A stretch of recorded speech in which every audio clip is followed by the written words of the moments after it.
नमो ज्ञानेश्वरा नमो ज्ञानेश्वरा। निवृत्ती उदारा सोपानदेवा। मुक्ताबाई नमो त्रिभुवन पावनी। आद्यत्रय जननी देवांची जयांचे केलिया स्मरण। होय सकळ विद्यांचे अधिकरण। तेची वंदो श्री चरण श्री गुरूंचे ते नमस्कारोनी आता। नासतो विद्यते भावो ना भावो विद्यते सतः। उभयोरपि दृष्टोंतस्त्वनयोस्तत्वदर्शिभिः। आता अर्जुना काही एक सांगेन मी ऐक। जे विचार परलोक ओळखती। कैवल्य साम्राज्य चक्रवर्ती विश्वमाऊली ज्ञानोबाराय सकल ब्रह्मनिष्ठ गुरुजनांच्या परमकृपेने श्री भगवती ज्ञानेश्वरीच्या दुसऱ्या अध्यायाचा विचार आपण करत आहोत। जोपर्यंत शिष्यभावाने भक्तराज अर्जुन भगवंताची शरणागती करत नाही तोपर्यंत परमात्मा दिव्य आत्मज्ञानाचा उपदेश प्रारंभही करत नाही। कारण शास्त्राचा विधी नियमच असा आहे, विचारल्याशिवाय सांगू नये। ना पृष्टाः कश्चित ब्रूयात न च अन्यायेन पृच्छतः। एखादा व्यक्ती अन्याय मार्गाने विचारत असेल तर त्यालाही सांगू नये, आणि जो अजिबातच विचारत नसेल त्यालाही सांगू नये। सांगावं कुणाला? विचारतो आहे आणि सरळ मनाने विचारत असेल तर मग मात्र त्याला सांगावं। या श्लोकावरची जी काही पहिली ओवी आता येणार आहे, आता अर्जुना काही एक सांगेन मी ऐक। अर्जुना, यानंतर आणखी काही मी एक सांगणार आहे। याचा अर्थ अगोदर काहीतरी सांगितलेलं आहे, आणखीन एक सांगणार आहे। म्हणजे या शब्दातूनच प्रगट होत आहे की अगोदर काहीतरी सांगितलेलं आहे। आपण म्हणतो ना, अहो आणखीन एक चपाती घ्या, म्हणजे 5-6 अगोदर खाल्लेले आहे। हे जसं व्यवहारामध्ये घडतं आहे तसं अर्जुना मी आणखी एक तुला प्रकार सांगणार आहे। याचा अर्थ पूर्वीचा एक प्रकार सांगितला, मग पूर्व वाक्यामध्ये एखादा प्रकार जर सूचित केला असेल तर नूतन का सांगतात? त्याचे 2 कारणं। एक, भगवंताच्या ठिकाणी असणारी कृपा नावाची वृत्ती। श्रोत्रियम ब्रह्मनिष्ठम आणि कृपाळू जो महात्मा असतो तो वारंवार सांगत असतो, हा एक अर्थ। आणि दुसरा अर्थ असा होतो, भक्तराज अर्जुनाचा श्रवण करण्याविषयी असणारा अधिकार। जर चांगल्या प्रकारचा श्रोता मिळाला तर वक्त्याला असं वाटतं किती सांगावं किती सांगू नये, किती सांगत राहावं, मग त्याला वेळही आठवत नाही। गुरुवारी श्री मारुती बाबा सांगत असतात, टाळकरीच असा आडवा टाळ वाजवतात, कीर्तनकाराच्या लक्षात येत नाही, तो म्हणतो अजून माझा प्रतिपाद्य विषय झाला नाही। असं व्यवहारात घडतं की नाही? विनोदाचा भाग सोडून द्या। जर चांगल्या प्रकारचा श्रोता असेल तर त्यालाही ऐकण्याची उत्कंठा कमी होत नाही, आणि अंतःकरणामध्ये जर दया नावाची वृत्ती असेल तर वक्त्यालाही ते वारंवार सांगावंसं वाटतं। म्हणून भगवान परमात्मा या श्लोकाच्या प्रारंभाला आपल्या या श्लोकामध्ये जो विचार सांगतात त्या विचाराचं स्पष्टीकरण करत असताना ज्ञानोबाराय पहिलीच ओवी वापरतात ना, आता अर्जुना काही एक मी सांगेन पण तो मात्र ते श्रवण कर। गीतेतला 2रा अध्याय महत्त्वाचा आहे। श्री मधुसूदन सरस्वतींनी असं म्हटलं आहे की हा 2रा अध्याय उर्वरित संपूर्ण गीतेचा पाया आहे। याच गीतेतल्या एका पदातून पुढे बाकीच्या संपूर्ण अध्यायाची निर्मिती झालेली आहे। आणि कोणत्या पदातून कोणत्या अध्यायाची निर्मिती झाली हे मधुसूदन सरस्वतींनी स्पष्ट रूपाने आपल्या टीकेमध्ये सांगितलेलं आहे। तो विस्तार कधी जर आला विषय तर आपण त्याचं प्रतिपादन करू। आज तो आपला मूळ विषय नाही। गीतेचा हा 2रा अध्याय अतिशय महत्त्वाचा। मोक्षदानी स्वतंत्र ज्ञानप्रधान हे शास्त्र हे तुलाले दुजी सूत्र उभारिले। या 2ऱ्या अध्यायामध्ये मोक्ष देण्याकरता स्वतंत्र असणारं ज्ञान नावाचं प्रधान शास्त्र गीताच आहे, असं सूत्ररूपाने भगवंताने याच अध्यायामध्ये स्पष्ट आपला संदेश प्रतिपादन केलेला आहे। त्यापैकी आपण 16व्या श्लोकापर्यंत आलेलो आहे। भगवान असं म्हणतात, अर्जुना, जीवाला देहांतराची प्राप्ती होते, प्रत्येक जन्मामध्ये त्याचा देह बदलतो, या बाबतीमध्ये धीर पुरुष मोहाला प्राप्त होत नाही. एकाच देहामध्ये 3 अवस्थांतर होतात तरी आपण त्याविषयी शोक करत नाही. मग जसं एका देहामध्ये राहत असताना 3 अवस्थांतराची प्राप्ती झाली तरी मोह किंवा आपण शोक करत नाही, तसं जीवात्म्याला आगामी जन्मामध्ये देहांतराची प्राप्ती होते. फरक आहे अवस्थांतर, दुसरा आहे देहांतर. देहांतर प्राप्ती जरी झाली तर बुद्धिमान पुरुष त्यामध्ये मोहाला प्राप्त होत नाही. वासना राहिली तर मनुष्य मोहाला प्राप्त होतो. आपल्याला जर हा देह सोडायचा असेल तर जीवाला तो सोडावासा वाटत नाही. वास्तविक देह सोडण्यामध्ये काही कठीण नाही.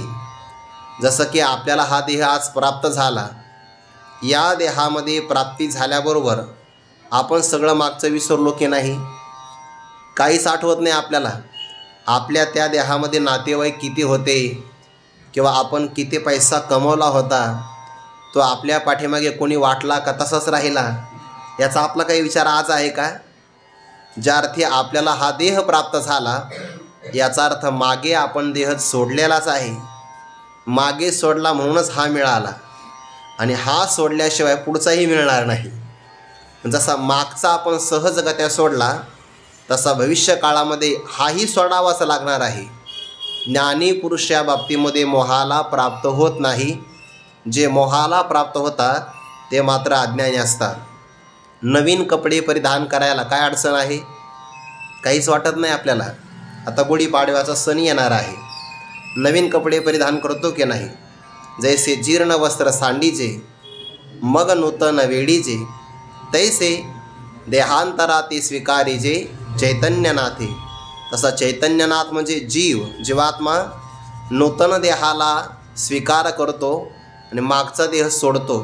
इथं जीर्ण शब्दाने अर्थ घ्यायचा, ज्या देहाचं प्रारब्ध संपलं त्याला म्हणायचं जीर्ण देह. असं कधी घडत नाही की प्रत्येक व्यक्ती वृद्ध होतो आणि मगच देहाला सोडतो. कधी कधी तर काही माणसं तरुण असतानाही जातात की नाही. प्रारब्ध संपणं हे त्याच्या जीर्णपणाचं लक्षण आहे. किंवा काही लहान मुलं 5-6 दिवसामध्ये मृत्यूला प्राप्त होतात. याचा अर्थ काय? जीर्णच झाला पाहिजे असं त्याचा अर्थ नाही घ्यायचा. प्रारब्ध कर्म संपलं हे त्या देहाचं जीर्णत्व आहे. जीर्ण देह झाला की तो सोडतो. यामध्ये ज्ञानी पुरुषाला मोह प्राप्त होत नाही. जीवन जगत असताना इंद्रिय आणि विषयांचा संबंध प्राप्त झाला की अनुकूलता किंवा प्रतिकूलता या संबंधाने त्याला सुखदुःखाची प्राप्ती होते. भगवान म्हणतात सुखदुःखाचा संयोग वियोग आगमापायी आहे आणि म्हणून अनित्य असल्यामुळे त्यांना तो सहन कर बरं. सहन जर प्रसन्न मनाने करता आलं तर मनुष्याच्या जीवनामध्ये होणारा तापही त्याचं पर्यवसान तपामध्ये होत असतं. जीवनामध्ये दुःख कोणाला नाही? सगळ्यांना दुःख आहे. फक्त एवढंच आहे की जे दुःख मला आहे ते तुम्हाला नाही. पण दुःखच नाही असं मात्र अजिबात नाही. काहीला आध्यात्मिक दुःख असतं तर काहीला भौतिक दुःख असतं. काहींच्या जीवनामध्ये दैविक नावाच्या दुःखाचा प्रकार असतो. दुःखच नाही असं मात्र नाही. म्हणून समर्थ सांगतात की नाही, जगी सर्व सुखी असा कोण आहे, विचारी मना तुची शोधून पाहे. याच पदामध्ये जर आपण स्वल्पविराम दिला ना तर अर्थ लागतो बरं आपल्याला. जगी सर्व सुखी असा कोण आहे प्रश्न विचारला की नाही, मग तिथं शब्द द्यायचा विचारी स्वल्पविराम. जगामध्ये सर्व सुखी कोण आहे? विचारी. ज्याला विचार प्राप्त आहे तो सर्व सुखाने संपन्न आहे आणि अविचारी तो तर दुःखीच आहे. विचारी मना तुची शोधून पाहे. विचार कुठं प्राप्त होतो? विचार प्राप्त होण्याचं एकमेव ठिकाण आहे संतांचा सहवास. आणि त्या विचारामध्ये विवेक असतो बरं. विवेक संतांच्या शिवाय कुठंच मिळत नाही. जसं की ज्ञानोबा म्हणतात, भगवान शंकर असेल तर पार्वती माता विद्यमान असणार, चंद्र असेल तर चंद्राचं चांदणं असणार, संत असतील तर विवेक निश्चित असणार. ज्यांच्याजवळ विवेक मिळतो ते संत आहेत. आणि आम्ही तर फार त्यांच्या संगतीत गेलो, त्यांचा शिष्य परिवार आश्रम त्यांचा डामडौल पाहिला आणि विवेक मिळाला का? नाही राव, तेवढंच नाही मिळालं, मग तो चुकीच्या ठिकाणी गेला. ज्ञानोबारांची ओळी 13व्या अध्यायामध्ये ज्ञानोबारा म्हणतात, तया गुरु मार्गा टेके जयाचा सुगर्वा देखे, तरी तयाचा मंत्र शिके येर नेघे. अज्ञानी पुरुष कोणाला गुरु करतो? तया गुरु मार्गा टेके जयाचा सुगर्वा देखे. ज्याची प्रतिष्ठा पाहतो, शिष्य संभार पाहतो, संपत्ती स्थावर पाहतो आणि त्यांचा मंत्र घेतो, तरी तयाचा मंत्र शिके ये रनेघे. बाकी कोणालाही तो मानत नाही. आणि मग बराचसा आयुष्याचा कालावधी निघून गेला की त्याला वाटतं आपल्याला जे मिळायला पाहिजे होतं ते तर काही मिळालं नाही. उलट आपल्यापेक्षा आपण ज्यांना गुरु केलं तेच जास्त दुःखी आहे असं बरेच वाटतं. म्हणून ज्यांच्याजवळ विवेक प्राप्त होतो ते खऱ्या अर्थाने संत आहे. चंद्र तेथ चंद्रिका, शंभू तेथे अंबिका, संत तेथ विवेका असणे की जी. संतांच्या जवळ आपल्याला विवेक प्राप्त होतो आणि विवेक प्राप्त झाला की तोच पुरुष मोक्षाला प्राप्त होऊ शकतो. भगवान म्हणतात, इंद्रिय आणि विषयांचे संयोग वियोग सुखदुःख देणारे आहे. आपला आग्रह फार असतो बरं. जरी आपण परमार्थाची साधना करत असेल तरी पण आपल्या मनामध्ये एक सूक्ष्म भावना असते, आपण अनुकूलतेची वाट पाहत असतो. आपण परमार्थही करतो पण आपल्याला असं वाटतं की आपल्याला राहण्याची व्यवस्था चांगली असावी, म्हणजे अनुकूल असावं, शेजारी चांगले असावे, भोजनाची व्यवस्था चांगली असावी, लोकांनी आपला सन्मान करावा, रस्त्याने चाललो की आपला आदर ठेवावा, अशा अनुकूलतेची आपण वाट पाहतो. आणि आपल्याला असं वाटतं ही अनुकूलता मिळणं म्हणजेच आपल्या परमार्थाचं फळ आहे. किंबहुना सगळी साधना यासाठीच करायची असते की लोकांच्या मनामध्ये आपला आदर प्राप्त व्हावा, असं वाटतं की नाही. आणि हे काही परमार्थाचं साध्य नाही, हे अनुकूलतेचा शोध आहे आपला. आपल्याला असं वाटतं बऱ्याचदा परमार्थाच्या नावाखाली अनुकूलता मिळाली की मनुष्याला वाटतं वा, याला म्हणतात परमार्थातला आनंद. जे माणसं म्हणतात ना परमार्थात लय सुख आहे, लय आनंद आहे, ते परमार्थाचा खरा आनंद नाही भोगत.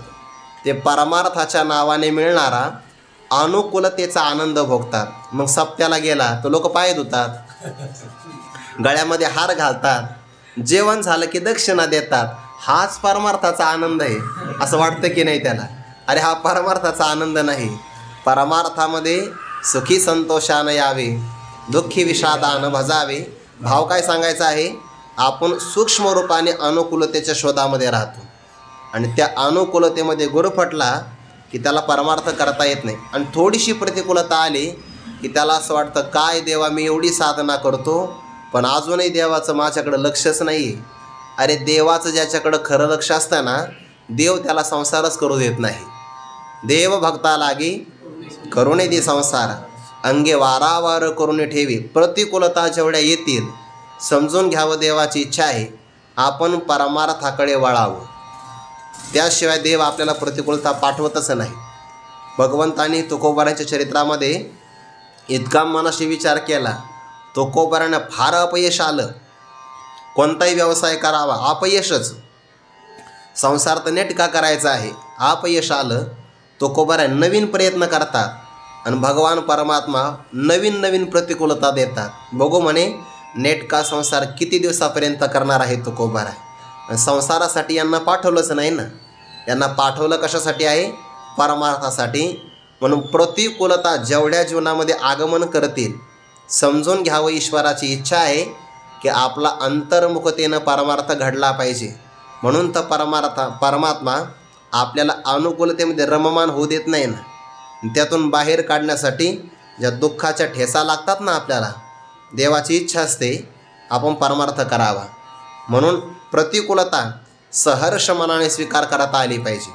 सुखाचा जर प्राप्ती झाली तर सुखाच्या माध्यमातून दुसऱ्याला सुख पोहोचवावं, हा सुखाचा सदुपयोग आहे.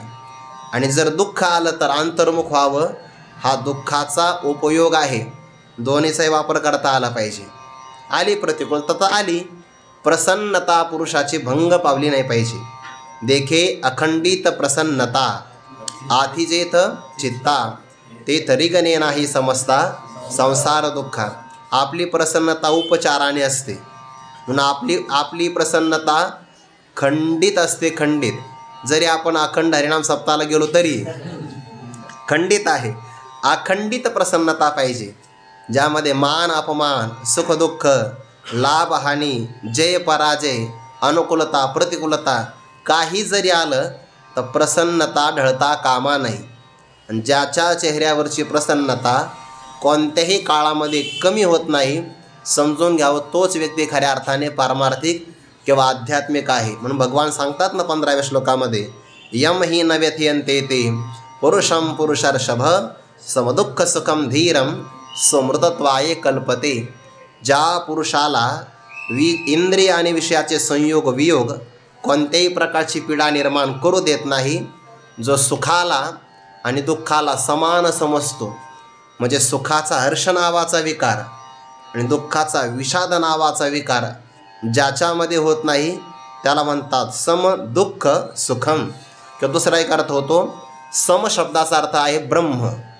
आणि ज्याच्या जीवनातली अनुभूती आहे सुखही ब्रह्मरूपच आहे आणि दुःखसुद्धा ब्रह्मरूपच आहे. म्हणून सुख दुःख समान, सकळ जीवांचा कृपाळ असा जो धीर पुरुष असेल, जो आपल्या बुद्धीला आपल्या ताब्यामध्ये ठेवतो, इंद्रियांना विषयापासून आवरतो, आणि तोच पुरुष सहन करणारा अमृतत्वाय कल्पते, अमृत स्वरूपाला म्हणजे मोक्षाला प्राप्त होण्यासाठी समर्थ होतो. हे विषय जया ते ना कळती, तया सुखदुःखे दोन्ही न पवती, आणि गर्भवास संगती नाही तया. विषय त्याला आकृष्ट करत नाही, याचा अर्थ त्याचं वैराग्य आहे. सुखदुःखे दोन्ही न पवती हा त्याचा विवेक आहे. विवेक वैराग्य संपन्न असेल, ऐसी कर्मे साम्यदशा होय तीर्थ विरेशा. मग श्री गुरु अपैसा भेटीची का, जे ज्ञानाचा कुरुठा ते त्याला ज्ञान प्रदान करतात. आणि ज्ञानाचं फल असं आहे, एकदा ब्रह्मज्ञान प्राप्त झालं की हा त्याचा शेवटचा जन्म आहे. नस पुनरावर्तते, नस पुनरावर्तते. त्याला गर्भवासाची संगती भोगावी लागत नाही. जन्माला यायचं म्हटलं की गर्भवासामध्ये यावं लागतं कोणालाही. बरं तुकोबारायासारखे महात्मेसुद्धा काय म्हणतात देवाला, तो का म्हणे गर्भवासी सुखे घालावे आम्हासी. गर्भवासी आम्हाला सुख किंवा दुःख प्राप्त होत नाही का, हृदय असता नाम तुझे. आम्हाला जन्माला आलो तर भय नाही जन्म घेता. बाकीच्या सगळ्या जीवाला गर्भवासामध्ये यावं लागतं. पण ज्ञानाचं सामर्थ्य असं आहे की त्याचा गर्भवास चुकतो. हा त्याचा शेवटचा जन्म आहे. त्यातही पुन्हा 2 प्रकार आहे. साधकाने इच्छा केली की मला नवीन जन्म पुन्हा घ्यायचा आहे, त्याला घेता येत नाही. नेच्छन अपिमुच्यते, त्याची इच्छा जरी नसेल तरी त्याला मुक्त व्हावंच लागतं साधकाला. सिद्ध महात्म्याला मात्र पुन्हा पुन्हा येता येतं आणि पुन्हा पुन्हा या देहातून आपल्या स्वधामाला जाताही येतं, कारण ते नित्यमुक्त आहे. आणि साधकाच्या बाबतीमध्ये तो युंजान योगी आहे. युंजान योगी पुरुषाला ब्रह्मज्ञान झालं की त्याचा मोक्ष चुकत नाही. म्हणून मोक्षपदे तुच्छ केली या कारणे आम्हा जन्म घेणे युगायुगी. हे कोण म्हणू शकतं, नित्यमुक्त असणारी तुकोबारायांसारखे महात्मे म्हणू शकतात, साधक नाही म्हणू शकत. साधकाला ज्ञानाचं फल असं आहे, गर्भवास संगती नाही तया. त्याला पुन्हा गर्भवासामध्ये यावं लागत नाही. तो नित्यरूप पार्था. जरी तो देहात असेल तर नित्य शब्द हा ब्रह्माचा वाचक आहे. ब्रह्मवेद ब्रह्म एव भवती. म्हणून ब्रह्मवेत्याला ब्रह्मवेत्ता असं म्हणू नये. का बरं, कारण जर त्याला आपण ब्रह्मवेत्ता म्हणजे ब्रह्माला जाणणारा असं म्हटलो तर जाणणारा वेगळा आणि जाणलं जाणारं ब्रह्म वेगळं, द्वैत आलं की नाही. म्हणून ब्रह्मवेत्याला ब्रह्मवेत्ता नाही म्हणायचं. ब्रह्मवेद ब्रह्म एव भवती, त्याला ब्रह्म असंच म्हणावं. तो नित्यरूप पार्था ओळखावा सर्वथा. सर्व प्रकारे त्याच्या वचनावरून आचरणावरून लक्षणावरून ओळखावं की तो ब्रह्मरूपाचा आहे. कोणता महात्मा ब्रह्मरूप आहे, ज्याला सुखदुःखाचा विकार प्राप्त होत नाही, विषय आकृष्ट करत नाही, जो विषयामध्ये रममान होत नाही, अशा प्रकारचा व्यक्ती असेल तर समजून घ्यावं तो ब्रह्मरूपच आहे. जो या इंद्रियार्था नागवेची, इंद्रियांचा अर्थ म्हणजे विषय, आणि तो त्या विषयामध्ये सापडतच नाही, त्याला म्हणावं तो ब्रह्मरूपच आहे. उदासीनाचा देह ब्रह्मरूप, नाही पुण्य पाप लागत त्या. त्याला पुण्यही लागत नाही आणि पापही लागत नाही, म्हणजे कर्माचा संबंधच लागत नाही. आणि कर्माचा संबंध लागल्याशिवाय जन्माला यावं लागत नाही. अगा कर्मे जे रावे तै ते सुख दुःखी फळावे, तया ते भोगावया यावे देहा एका, हा नियम आहे. आणि त्याला मात्र यावं लागत नाही असं भगवंताने 15व्या श्लोकापर्यंत सांगितलं. यावर भगवंताचा एक विचार असा आहे, अर्जुना, आगमापायी असणारे शब्दादी विषयांचे संयोग आहे. म्हणजे प्रपंचाच्या सगळ्या पदार्थाचा संयोग हा आपल्याला आगमापायी जरी असेल आणि आपल्याला काय करायचं आहे, अमृतत्वाची प्राप्ती करायची आहे, म्हणजे ब्रह्मस्वरूपाची प्राप्ती. आणि आपल्याला आडवे कोण येतात, प्रपंचातले विषय आडवे येतात. मग यावर एक शंका निर्माण होती, प्रपंचाचे विषय जर आपल्या समोर येणार असेल तर ब्रह्मचिंतन घडेलच कसं? कारण आपल्यासमोर प्रारब्धाने ते उभे राहतात. मग ते जरी विद्यमान असतील तर आपल्याला ब्रह्मचिंतन घडेल कसं? भगवान म्हणतात, अर्जुना, जे जे विषय आपल्यासमोर येतात ते आले म्हणून ते सत्य असतात असं कोणी सांगितलं आहे? आगमापायी असणारा पदार्थ हा कायम विद्यमान नसतो, असा मागच्या श्लोकातून या श्लोकाची उत्पत्ती झाली आहे. याला जन्यजन भाव असं म्हणतात. मात्रा स्पर्शाः शीतोष्ण सुखदुःखदाः आगमापायिनः. येणारे जाणारे आहेत, आणि जे येणारे जाणारे असतात ते कायम विद्यमान नसतात. म्हणून जरी ते दिसले तरी अडचण नाही, खरं मांडलं की मग बाद आहे. व्यवहारामध्ये खऱ्याची आणि खोट्याची व्याख्या वेगळी आहे आणि अध्यात्मामध्ये असणारी व्याख्या मात्र वेगळी आहे. भगवंतांनी तोच विचार या श्लोकामध्ये सांगितला. या श्लोकामध्ये 3 क्रियापदं आली. तिन्ही क्रियापदांचे अर्थ जवळपास सारखेच आहे, पण त्यामध्ये थोडासा फरक आहे. पहिलं क्रियापद आहे भूभवती, त्याच्यापासून भावः आणि अभावः असे 2 पदं तयार झाले. त्यानंतर दुसरं क्रियापद आलं अस्ति, त्यामध्ये सतः असतः हे 2 पदं आले आहेत. आणि वित्सत्तायाम विद्यते न विद्यते असे 2 क्रियापदं आले आहेत. म्हणजे एकाच श्लोकामध्ये वास्तविक पाहिलं तर हा 16वा श्लोक आहे. बारकावा त्यातला आणखीन 16वा श्लोक आहे आणि वरच्या 16 अक्षरामध्ये 3 क्रियापदं आले आहेत. 16वा श्लोक आहे, अक्षर 16च आहे. नासतो विद्यते भावो झाले 8 अक्षर. ना भावो विद्यते सतः 16च आहे की नाही. हा सगळ्यात महत्त्वाचा म्हणजे विचार आहे. आपण पाहतो आपल्याला जे जे अनुभवाला येतं तो एक पदार्थांचा समूह आहे. थोडंसं बारकाईनं बघा बरं. अनुभवाला येणारे सगळे पदार्थ त्याचा एक वर्ग आहे की जे अनुभवाला येतात त्याला अनुभवगम्य म्हणतात. आणि एक तत्व असं आहे की ज्याच्यामुळे हे सगळे अनुभवाला येतात. बारकावा आहे, ज्याच्यामुळे कळतं ते एक तत्व अनुभव स्वरूप आहे आणि बाकी सगळे अनुभवाच्या कक्षेमध्ये येतात. म्हणजे काय, सर्व पदार्थ जाणले जातात तो एक प्रकार आहे. आणि दुसरं तत्व असं आहे ज्याच्यामुळे ते जाणले जातात, आणखीन त्यातला बारकावा आहे. जे सगळं जाणलं जातं ते जग आहे आणि जे जाणलं जात नाही पण जे सगळ्याला जाणतं ते ब्रह्मतत्व आहे. म्हणून परमात्मा हा जाणण्याचा विषय नाही होत, उलट त्याच्यामुळे सगळे जाणले जातात. आणि म्हणून जे जाणले जातात ते सगळेच्या सगळे पदार्थ असत आहे आणि जे जाणलं जात नाही ते सत आहे. व्यवहारातला विवेक वेगळा आहे बरं, परमार्थातला सत्य आणि मिथ्यात्वाचा विचार वेगळा आहे. व्यवहारातले लोक काय म्हणतात, जे दिसतं ते खरं, चक्षुर्वै सत्यम, ते म्हणतात नेत्रेंद्रियाला जे दिसतं ना तेवढंच खरं आहे. पण ते मात्र बाधित होतं. डोळ्याला जे दिसतं ते सगळं खरंच असतं का? व्यवहारात म्हण आहे आपली, दिसतं तसं आणि म्हणून जग. हा, पण हे फसल्यावरच कळतं, असं नाही कळत. दिसतं तसं नसतं. कोणाशी आपण व्यवहार करा पहिल्यांदा, मृगजळ दिसत नाही का? जर खरं मानलं तर डोळ्यांना जे दिसतं खरं आहे असं मानलं तर मृगजळाने जमीन ओली व्हायला पाहिजे. मृगजळाचे निवलांश काय भूमिती में. मृगजळ मनुष्याला दिसतं पण त्याला माहिती आहे खोटं आहे.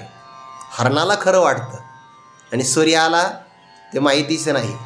म्हणजे मृगजळाकडे पाहण्याच्या दृष्टी 3 प्रकारच्या: सूर्याची, अजातवादाची, मनुष्याची, विवर्तवादाची आणि मृगाची, सत्यत्वाची. एकच पदार्थ आहे, पण त्याच्याकडे 3 दृष्टिकोनातून पाहिलं जातं. विवर्तवादाची पण थोडीशी भूमिका चांगली आहे, पण विवर्तवादाचं पर्यवसान अजातवादात झालं पाहिजे. सूर्याला जर आपण विचारलं, का हो सूर्यदेव, तुम्हाला माहिती आहे का मृगजळ कशाला म्हणतात? मृगजळ. सूर्याला माहिती नाही. सूर्याला काय माहिती आहे? आपल्या प्रकाशामुळे मृगजळ दिसतं आहे. त्याच्या दृष्टिकोनातून मृगजळ झालंच नाही, त्याला म्हणतात अजातवाद. प्रपंच एक झाला होता, हे तो समूळ मिथ्या वार्ता, अजातवाद. पण आपल्या दृष्टिकोनातून आपल्याला दिसतं. विवर्तवादाची कक्षा आहे. अध्यस्त पदार्थाची प्रतीती येत असते. स्वरूपाने तो पदार्थ नसतो, पण तो भासण्याकरता अधिष्ठान सत्य असावं लागतं. विवर्तवादाची कक्षा आहे. आणि खोटा पदार्थ खरा वाटतो, त्याला जगत सत्यत्ववादी असं म्हणतात. म्हणजे व्यवहाराचा दृष्टिकोन वेगळा आहे आणि परमार्थाचा दृष्टिकोन वेगळा आहे. परमार्थामध्ये कशाला सत्य म्हणतात? त्यांनी सत्यत्वाची व्याख्या दिली बघा. सत्यत्वम बाधराहित्यम. पंचदशीकारांनी एकच शब्द ठेवला, पण काय सुंदर शब्द ठेवला आहे बघा. सत्यत्व कशाला म्हणतात? सत्यत्वम बाधराहित्यम. ज्याचा बाध कधी होत नाही, निराश होत नाही, किंबहुना जे कधी नाही असं नाही, त्याला म्हणतात सत्य. आणि ज्याचा ज्याचा बाध होतो त्याला म्हणतात खोटं. हेच परमार्थात. किंवा त्रिकाल अबाध्यत्वम सत्यत्वम. तिन्ही काळात ज्याचा बाध होत नाही त्याला म्हणतात खरं. आणि जे 2 काळात नसतं, एकाच काळामध्ये असतं, त्याला मात्र खोटं असं म्हणतात. म्हणून सतः आणि असतः हे 2 शब्द आले की नाही या ठिकाणी, याचा अर्थ असा होतो, ज्या ज्या असणाऱ्या पदार्थाला देशाचा, कालाचा, वस्तूचा परिच्छेद लागतो ना, त्याला असत असं म्हणतात. आणि ज्याला यापैकी कोणताही परिच्छेद लागत नाही त्याला सत तत्व असं म्हणतात. म्हणजे तत्व सतरूपच आहे, की ज्याला कोणताच परिच्छेद लागत नाही. आणि ज्याला देशाचा, कालाचा, वस्तूचा परिच्छेद लागतो त्याला असत असं म्हणतात. आणि अर्जुनाला भगवान परमात्मा म्हणतात, हे अर्जुना, असतः भावः न विद्यते. जे जे असत पदार्थ असतात ते कधीही विद्यमान नसतात. भाव म्हणजे असणं, सत्ता असा त्याचा अर्थ होतो. जो जो असत पदार्थ असतो तो कधीच विद्यमान नसतो, दिसला तरीही नसतो. बरं, हे पुन्हा ध्यानात ठेवा. असत पदार्थ दिसला तरीसुद्धा तो खऱ्या रूपाने विद्यमान नसतो. आणि सतः जे सत्तत्व आहे त्याचा अभाव कधीही नसतो, ते कायम असतं. जरी दिसलं नाही तरीसुद्धा ते कायम असतं. उदाहरण दिलं म्हणजे लक्षात येईल. एखादा शेतकरी दिवसभराचं त्याचं काम उरकलं, सायंकाळी तो आपल्या घरी येण्यासाठी निघाला. आता शेतकऱ्याचं सरकारी कामाचं थोडंसं वेगळं असतं. सरकारी कामामध्ये कसं असतं, वेळ झाला की ते मग किती महत्त्वाचं काम असो ते काम करत नाही. काही लोक बरोबर 5ला जर शाळा सुटत असेल ना, तर 5च्या अगोदर 5 मिनिटांनी वर्ग सोडून देतात. वेळ पाळला पाहिजे ना. यायला उशीर का होईना काही अडचण नाही, सोडण्याचा वेळ पाळला पाहिजे. 8च्या पुढे जाता कामा नाही असं याचा अर्थ आहे. सोडण्याचा का होईना वेळ पाळला पाहिजे. शेतकऱ्याचं तसं आहे का? आता उन्हाळ्याचा दिवस प्रारंभ होतोय की नाही, तर शेतकरी नांगरणी जर करायची असेल तर सकाळी जातात बघा, आणि 9:30-10 वाजेपर्यंत काम करून घरी येतात स्नान नंतर. कारण उन्हामध्ये काम नाही करता येत. शेतकऱ्याच्या कामाला बिचारायला वेळ नसतो, वेळापत्रक नसतं, त्याचं टाईम टेबल नसतो असा त्याचा अर्थ. त्याला ते वेळेनुसार काम करावं लागतं. सायंकाळी थोडासा उशीर झाला यायला, जास्त अंधारही नाही आणि स्पष्ट प्रकाश नाही. रस्त्यावर दोरी पडलेली आहे, रज्जू कायम ध्यानात ठेवायची. ते आयुष्यभर नाही, शेवटीसुद्धा कामं येते बघा, त्याच्याशिवाय बांधता येत नाही ना. रज्जू कायमची उपयोगी पडते आहे. रस्त्याच्या कडेला दोरी पडलेली आहे. गडद अंधकार जर असता, दोरीवर पाय देऊन पुढे गेला असता. स्पष्ट प्रकाश असता तर आपल्या उपयोगी पडेल म्हणून दोरी त्याने उचलली असती.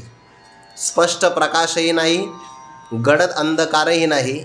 म्हणजे काय झालं, त्याला मंद अंधकार असं म्हणतात.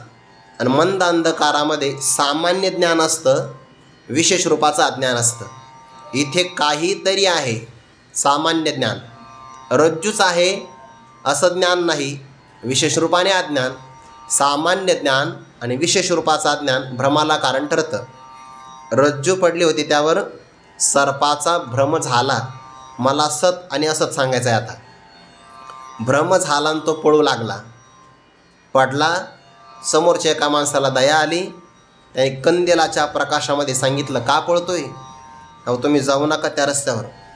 काळ्या वर्णाचा भुजंग तिथं बसलेला आहे. समोरच्या व्यक्तीच्या लक्षात आलं, तत्वदर्शी बिही. तत्वाची त्याला नजर होती की नाही, तत्वदर्शी बिही.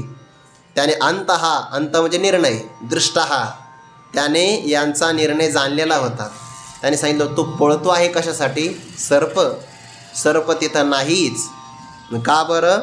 असतहा भाव न विद्यते. अरे सर्प तिथं नाहीच, तिथं रज्जू आहे पण दिसत नाही. सतः अभाव न विद्यते.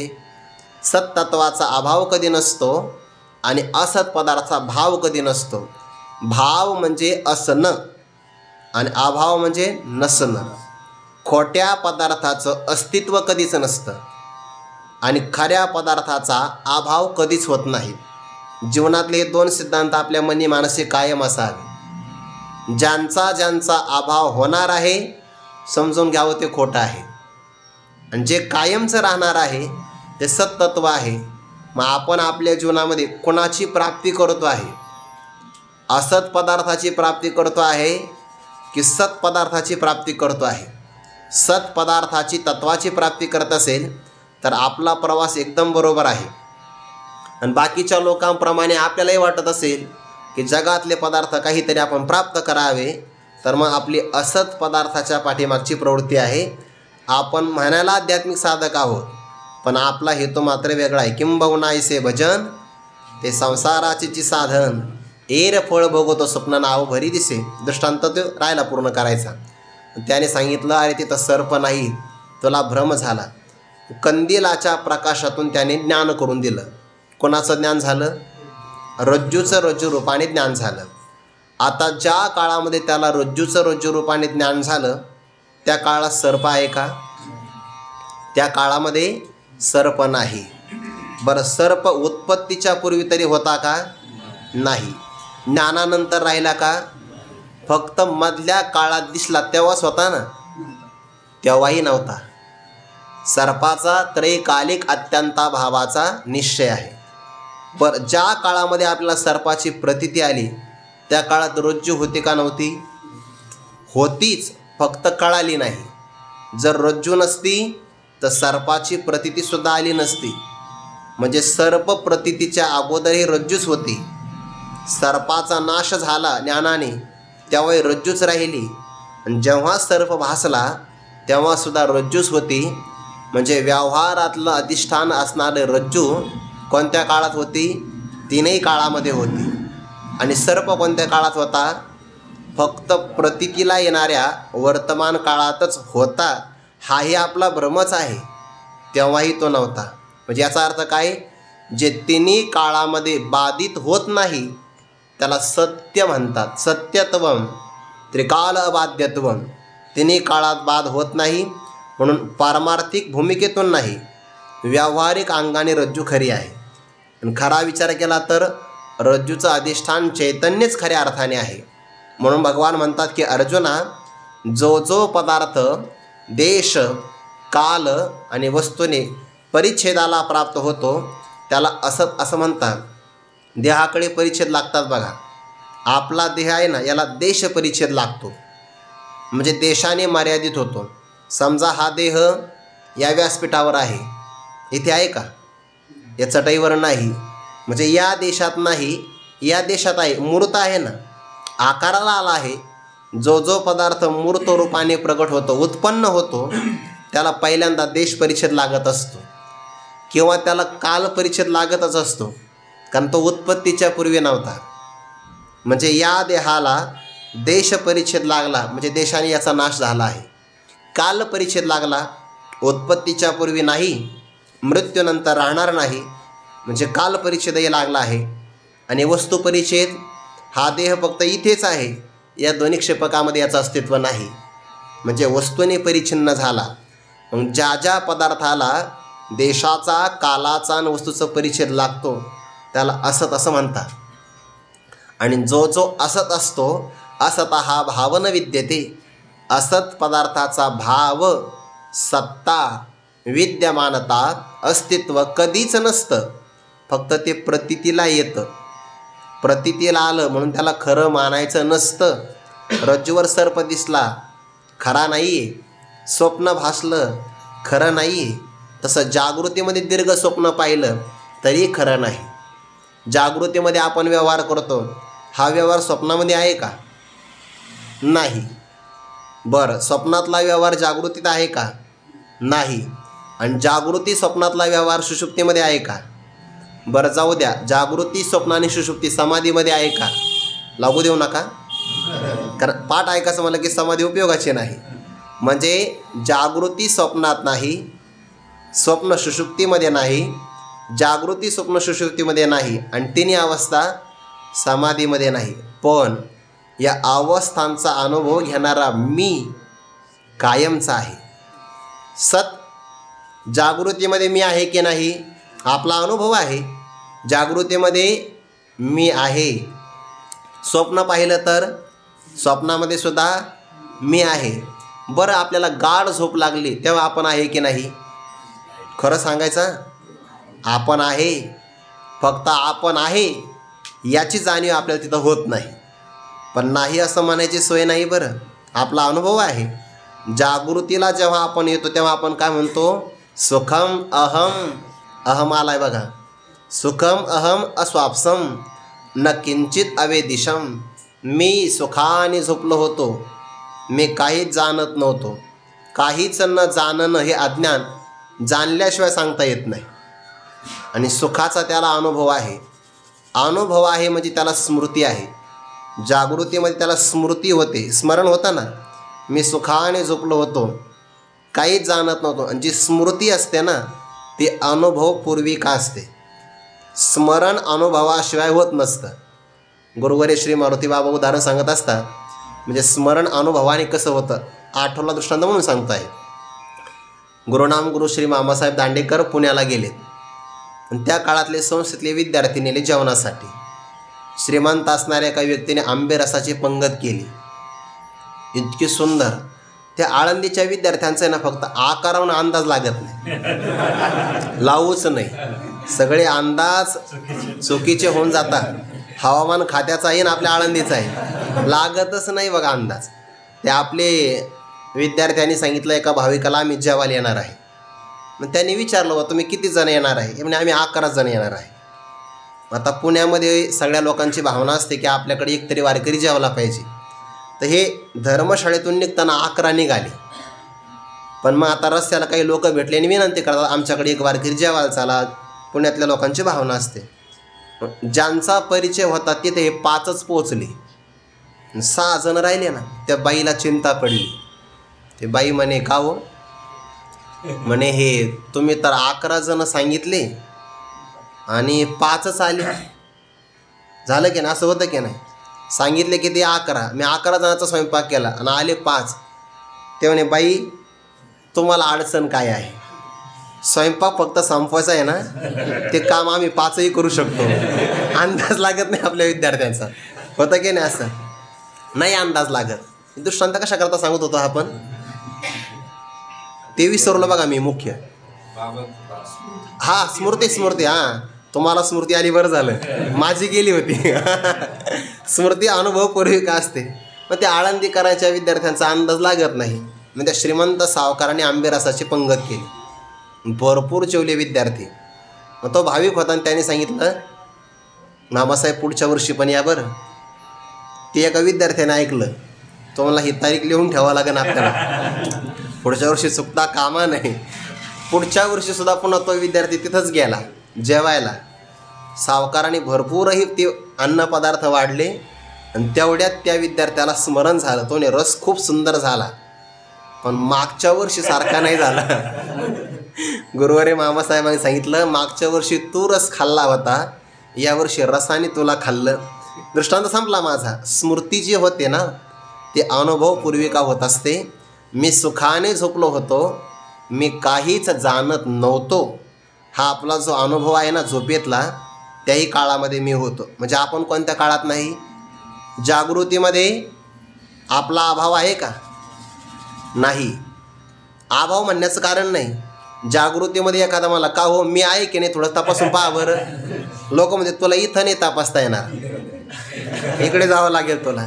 अरे भ्रमाशिवाय कोणाला अनुभव होतच नाही. हा का कव नाही का भ्रमलेपणे, मी तो नवे गा चोरलो म्हणे, ऐसा नाथीला छंदांत करणे घेऊन ठाके. मी नाही असं जागृतीत कोणालाच वाटत नाही. मी आहे म्हणजे मी आहे, आपल्या अस्तित्वाचा भाव, याचा आपल्याला अनुभव आहे. आता ज्या जागृतीमध्ये आपल्याला अनुभव आला देहामध्ये, तो देह स्वप्नात आहे का? म्हणजे काय झाला, या देहाचा स्वप्नामध्ये अभाव झाला ना, नसणं. पण स्वप्न पाहिलं की स्वप्नामध्ये सुद्धा मी आहे, म्हणजे जागृतीत सुद्धा मीच आहे, स्वप्नामध्ये सुद्धा मी आहे. स्वप्नाचा विचार केला तर स्वप्नात मी आहे, पण जागृतीतला देह नाही, म्हणून देहाला खरं म्हणता येत नाही. हे जगाचा विचार करत असताना आपला विचार केला की आणखीन जवळचा येतो. गाढ झोप लागली आपल्याला, गाढ झोपेमध्ये सुद्धा मी आहे, पण गाढ झोपेमध्ये स्थूल देह, सूक्ष्म देह, दोन्ही प्रकारचे देह नाही. बघा बरं, अवस्था 3 आहे, तिन्ही अवस्थेमध्ये मी मी मी या रूपाने, एक रूपाने मी आहे, आणि अवस्था मात्र बदलणारी आहे. म्हणून जे बदलतं त्याला असत म्हणतात, आणि त्याची विद्यमानता कधीच नसते. असतः भावः न विद्यते. ज्याला परिच्छेद लागतो ना, अवस्थांचा परिच्छेद लागला ना देहाला. जागृतीमध्ये स्थूल देह आहे तर स्वप्नात नाही, स्वप्नामध्ये सूक्ष्म देह आहे तर कारण देहामध्ये नाही, कारण देह समाधीमध्ये नाही. याचा अर्थ काय झाला, त्याला परिच्छेद लागला. ज्याला परिच्छेद लागतो ते असत असतं. असताची सत्ता कधीच नसते, आणि सद्रूपाने असणारा मी त्याचा अभाव कधीच होत नाही. जर आपला अभाव झाला, चांगला आहे का बरं, म्हणजे आपण नाही असं ठरलं, कोणताच व्यवहार होणार नाही. सगळे व्यवहार, त्याला जगदान्य प्रसंग असं म्हणतात, सगळे व्यवहार आपल्या अस्तित्वावर अवलंबून आहे. आणि आपण किती झटतो आहे जागृतीमध्ये, याला आपण मी समजतो ना, सोडत नाही आपण. प्रारब्धाने आपल्याला गाढ झोप लागते तेव्हा आपण सोडतोय, पण दुसऱ्या दिवशी मात्र आपण त्याला पुन्हा घट्ट पकडतो. जागृतीत काल केलेला अपमान आपल्याला आजही आठवतो आहे. वास्तविक ज्या देहाचा अपमान काल झाला, तो देह स्वप्नामध्ये आणि सुषुप्तीमध्ये राहिला नाही. दृष्टीसृष्टीवादाच्या दृष्टिकोनातून नूतन जागृतीमध्ये नूतन देह प्राप्त होत असतो, पण आपण मात्र त्याला असं घट्ट पकडतो. हा मला मागच्या वर्षी असं म्हणला होता, त्याच्याही ध्यानात नाही पण आपल्या ध्यानात राहतं. म्हणजे इतका आपला व्यवहार आहे. कायमचे देह बदलतात आपले. जागृती, स्वप्न, सुषुप्ती तिन्ही अवस्था येतात जातात, पण या अवस्थेंच्या बरोबर एक तत्व बदलत नाही. जे बदलत नाही त्याला सत म्हणतात, आणि जे बदलतं त्याला असत म्हणतात. ही सोपी व्याख्या आहे. बदलणारं आहे ते कधीच विद्यमान नसतं, आणि जे कधीच बदलत नाही त्याचा अभाव कधीही नसतो. 16वा श्लोक आहे आणि 16चा अक्षर आहे, पण जीवनातले सगळे सिद्धांत भगवंताने एवढ्याच पदामध्ये सांगितले. म्हणून याला म्हणतात की हे अल्पाक्षरम असंदिग्धम सारवत विश्वतोमुखम अस्तोभम अनवद्यम च सूत्रम सूत्रविदो विदुः. एवढं सूत्र आहे बघा, हे सूत्ररूपानेच आहे, पण जगातले सगळे सिद्धांत इथं अनुभवामध्ये आणले आहेत. सगळे पंचदशीकारांनी तर पहिल्याच प्रकरणामध्ये आपल्याला हा विवेक सांगितला आहे. याला तत्वविवेक असं म्हणतात. पहिले 5 प्रकरण आहे ना पंचदशीचे, ते सगळे विवेकाचं प्रतिपादन करणारे आहे. तत्वविवेक घ्या, महाभूत विवेक घ्या, किंवा देहाचा विवेक घेतलेला आहे, महावाक्याचा विवेक घेतला आहे, जगताचा द्वैत नावाचा विवेक, 5 प्रकारचे विवेक सांगितले. आपल्या संप्रदायामध्ये संत वाङ्मयाचा जर आपल्याला खरा आनंद घ्यायचा असेल तर आपली पंचदशी नावाचा ग्रंथ, आणि विचारसागर दोन्ही ग्रंथ तयार असावे. जोपर्यंत आपण या ग्रंथाचं सखोल अध्ययन नाही ना करत तोपर्यंत आपल्याला संत वाङ्मयाची खुली नाही कळणार. पुढंच ओवी येणार आहे, या उपाधी माझी गुप्त. ही सगळी ओवी ना 26 क्रमांकाची ओवी, या ओवीमध्ये पंचदशीतलं 3रं प्रकरण पूर्ण येऊन जातं. जोपर्यंत आपलं पंचदशीचं 3रं प्रकरण तयार होणार नाही तोपर्यंत आपल्याला ही ओवी लागणार नाही. आणि काही लोक दुराग्रहाने म्हणतात ज्ञानेश्वरी समजण्यासाठी पंचदशी आणि विचारसागराची कुबड्या कशाला पाहिजे. असे किती म्हणजे त्यांची कीव करावी असं वाटतं आहे. कीवच करावी असं वाटतं की नाही. सगळे शास्त्र ज्ञानोबाने इथपर्यंत आणले आहे. ज्ञानेश्वरीसाठी सगळं कमी पडतं आहे आणि ज्ञानेश्वरी सगळ्यांना पूर्ण उरते आहे. ज्ञानेश्वरीच्या अध्ययनाकरता काय काय लागतं सांगू का. हे शब्द ब्रह्माशेष इथपासून तर देखा काव्य नाटका, षडदर्शने मणिपते, वरी उपनिषदे, उपरी दशोपनिषदे, हे सगळं लागतंय बघा. सगळं वेदाचं, पुराणांचं, स्मृतीचं, षडदर्शनाचं, काव्य नाटकाचं, या सगळ्यांचं ज्ञान असेल तर ज्ञानेश्वरीला उपयोगिता होते. सगळं असेल तरच कळेल असं काही नाही, पण हे कळायचं असेल तर ते सगळं लागतं आहे. म्हणून सगळ्याचं अध्ययन असावं. भाव का सांगायचा आहे, पंचदशीमध्ये पहिल्याच प्रकरणामध्ये हा विचार आला आहे.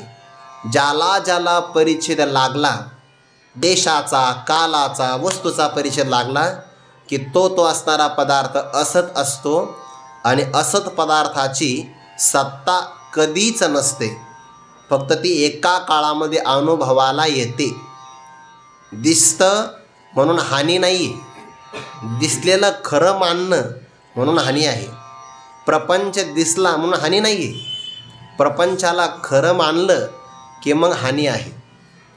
चित्रपट पाहतात ना काही माणसं, पटावर चित्र दाखवणं त्याला चित्रपट म्हणतात. स्वमायेचे आडवस्त्र लावून एकला खेळवी सूत्र, बाहेर नटी छायाचित्र 84 लाख प्रकारचे चित्र भगवान परमात्मा दाखवतात.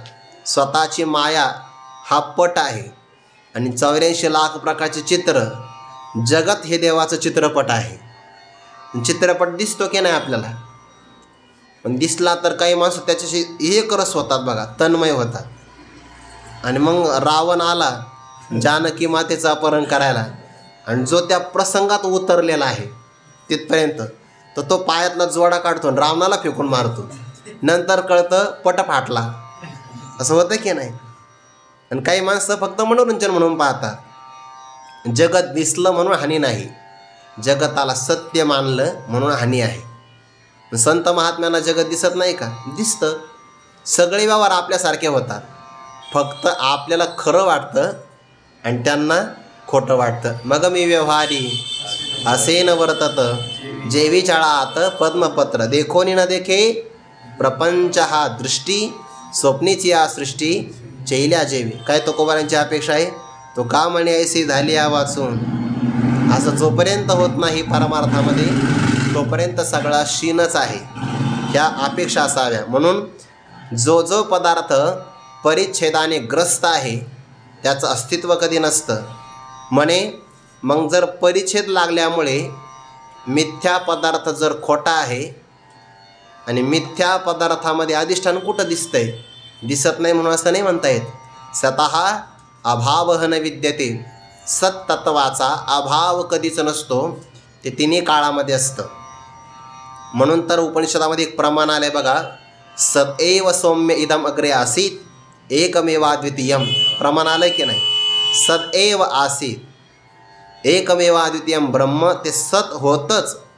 पंचदशीमध्ये मला वाटतं 2ऱ्या प्रकरणामध्ये हा विचार आला आहे. तिथंच आला आहे बघा सगळा विचार. स्वगत सजातीय विजातीय भेद हा ज्याला लागतो ना, स्वगत सजातीय विजातीय भेद लागला की त्याला वस्तू परिच्छेद प्राप्त होतो. किंवा मग 5 प्रकारचा भेद सांगितला आहे. ईश्वर जीवाचा, ईश्वर जडाचा, जडा जडाचा, जड जीवाचा आणि जीवा जीवाचा, असे 5 प्रकारचे भेद लागले. हे भेद जिथं लागतात त्याला वस्तू परिच्छेद म्हणतात आणि तो वस्तू परिच्छेद सत्तत्वाला लागत नाही. पंचदशीतला एक श्लोक फार गोड आहे बघा, न व्यापित्वा देशतंतो नित्यत्वान्नापि कालतः न वस्तुतोपि सार्वात्म्यात अनंत्यम ब्रह्मणी त्रिधा. हा श्लोक फार गोड आहे. व्यापक असल्यामुळे परमात्म्याला देश परिच्छेद लागला नाही, नित्य असल्यामुळे काल परिच्छेद लागला नाही, आणि सर्वा घटी रामदेहादे एक, सर्वांच्या हृदयामध्ये ते तत्व आहे मी या रूपाने, सर्वांच्या हृदय देशी मी अमुका आहे ऐसी, बुद्धिस्फुर्य हरणशी. बुद्धी म्हणजे ज्ञान. बरं, तिथं बुद्धी शब्दाचा हे आपली बुद्धी नाही घ्यायचं, बुद्धी म्हणजे ज्ञान. सर्वांच्या हृदया देशामध्ये मी या रूपाने जे स्फुरण पावणारं ज्ञान आहे, म्हणून तर त्याला वस्तू परिच्छेद लागला नाही. जे सर्वांच्या अंतर्यामी आहे, वस्तू परिच्छेद नाही, सर्व कालात आहे नित्य रूपाने, काल परिच्छेद नाही, आणि सर्व देशात व्यापक असल्यामुळे त्याला म्हणतात सत्तत्व. आणि सत्तत्वाचा अभाव ते कधी नाही असं कधीच नसतं बा. दोनदा नकार आला. अभाव म्हणजे नसणं, न विद्यते. नाही असं कधीच नाही म्हणजे ते कायमचं आहे. आणि या दोन तत्वाचा निर्णय कोणी जाणला? सामान्य पुरुषांनी नाही, तत्वदर्शीही, ज्यांना तत्वांना पाहण्याची दृष्टी आहे. सत्तत्व काय आहे तेही त्यांनी जाणलं, आणि असत काय आहे या दोघांचा निर्णय त्यांनी जाणला. उभयोः अनयोः अपि, या दोघांच्याही बाबतीमध्ये अंतः नाम निर्णयः तत्वदर्शीभिः दृष्टः. तत्वाची दृष्टी ज्यांना प्राप्त झाली त्यांनी या दोघांच्या विषयी निर्णय जाणला. जे सत आहे म्हणजे देश काल वस्तू परिच्छेद असणारं तत्व, ते कधी नाही असं नाही, ते कायमचं आहे. आणि ज्याला परिच्छेद लागतो ते दिसलं तरी नाही. म्हणून अर्जुना, जरी प्रपंच दिसला, मात्रा स्पर्शाः, हा प्रपंच आहे ना, शब्दादी विषय, शब्द स्पर्श रूप रसगंध पंचविषय म्हणजे प्रपंच. आणि प्रपंच जरी दिसला तरी त्याची विद्यमानता कधीच नाही, असा तत्वदर्शी असणाऱ्या महात्म्यांनी जो निर्णय जाणला त्यावर ज्ञानोबारे स्पष्टीकरण करता. तो विचार आपण उद्या पाहू. कुंडलिक वरधारी विठ्ठल श्री ज्ञानदेव तुकाराम. पौली ज्ञानेश्वर महाराज की जय. जगद्गुरु तुकाराम महाराज की जय. सद्गुरु जोग महाराज की जय. ज्ञान